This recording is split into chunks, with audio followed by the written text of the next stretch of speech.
Kanina nga nakita ko meron ng laglag na shell. May pisa na to. Check natin.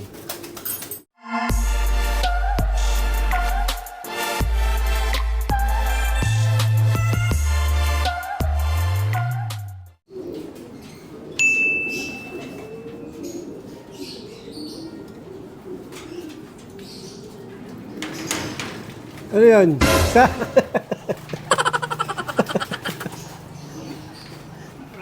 Wala.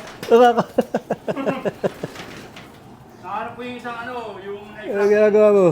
naharap ko yung isa pang na-crack ko yung katok. Nalayaw ko na rin ito. Kumakay siya eh. Wag na. Kakarga ko yun.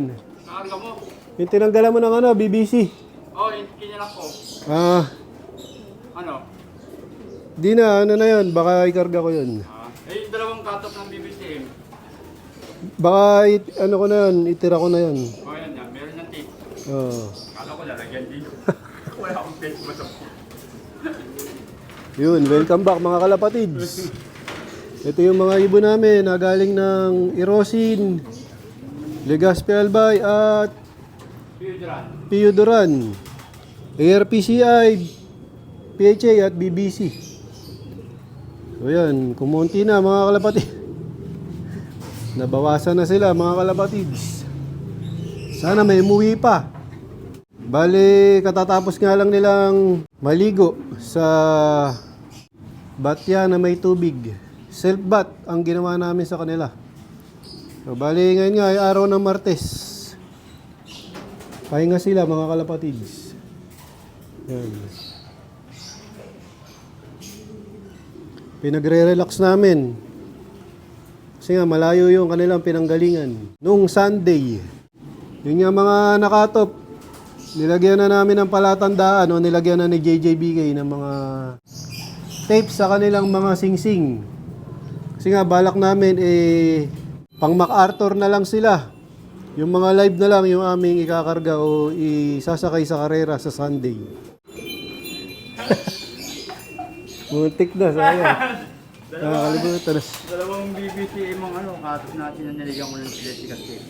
Pero binalik ko pa rin yung tape nila para makita mo. Kaya bali 6 na yan lahat.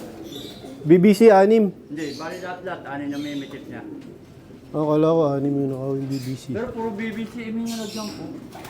Di bali, ayos lang yan. Dami pa lang YB. Ha? Maraming YB. Isa naman wala. Ay, tama, opening pa yung blue bar Alis yung YB. Nawala? Hindi, ang nadaan.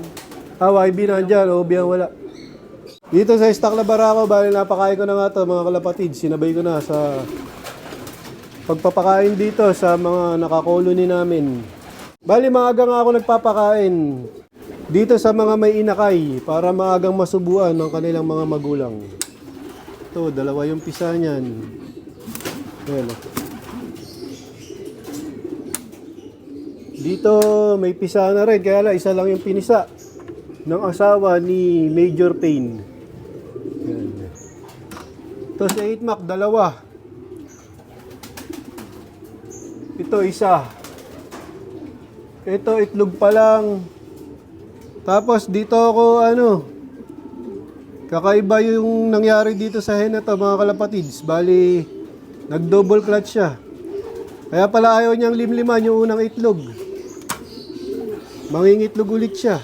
Ayan ang itlog, dalawa na. Tinanggal ko yung unang itlog nila. Kaya pala laging tumatayo to doon sa unang itlog niya. Ayan, ang itlog ulit siya.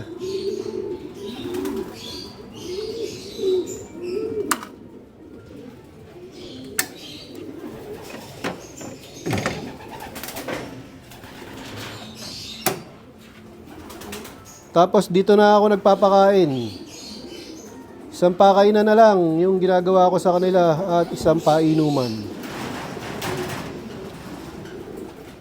Tapos yung kanilang minerals ay na rin.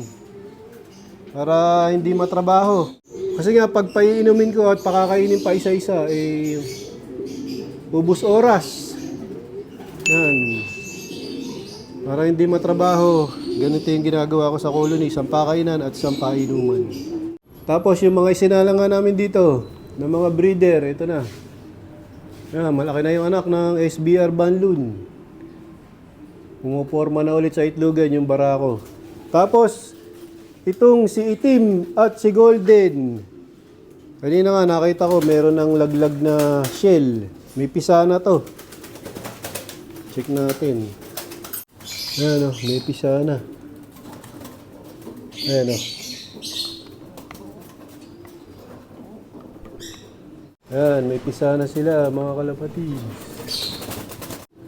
So, ano kaya yung magiging kulay ng anak nito? Magiging kakulay kaya nila? Yan, isa pa lang yung napipisa. Waiting pa ako doon sa isa. Sana mapisa din. Tapos ito yung mga painakay namin. Yan, lalakas kumain. Bali, puro barley na lang yung pinapakain namin dito muna mga kalapatids. Kasi nga, tumataba sila. Dahil kapag puro breeder mix, tapos maliit lang yung kinikilusan nila. So, barley muna yung binigay ko para maiwasan yung sapola. Mahirap nga pagka nagkasapola yung mga ibon. Mahirapan na natin sila i-breed. Kaya, puro barley yung binibigay ko muna sa kanila. Pati yung nasa ilalim na yun, yung pilay. Tapos si Bulak at si Whirlwind.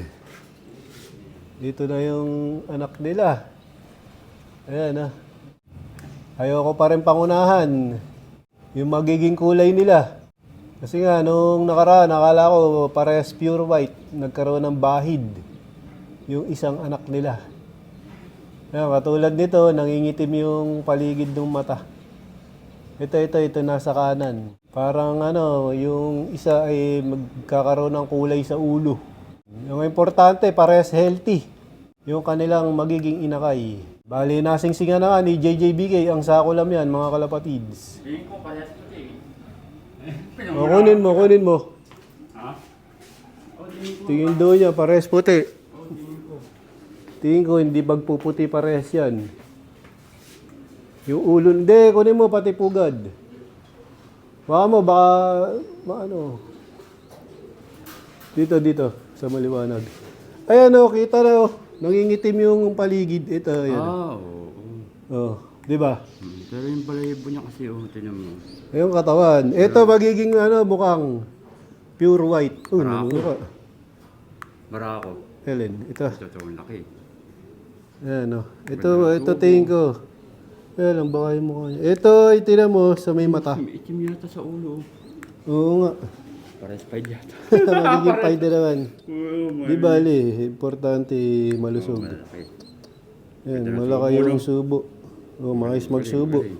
Natuto na ang magsubo yung dalawa. Ang gaganda ng apo ko.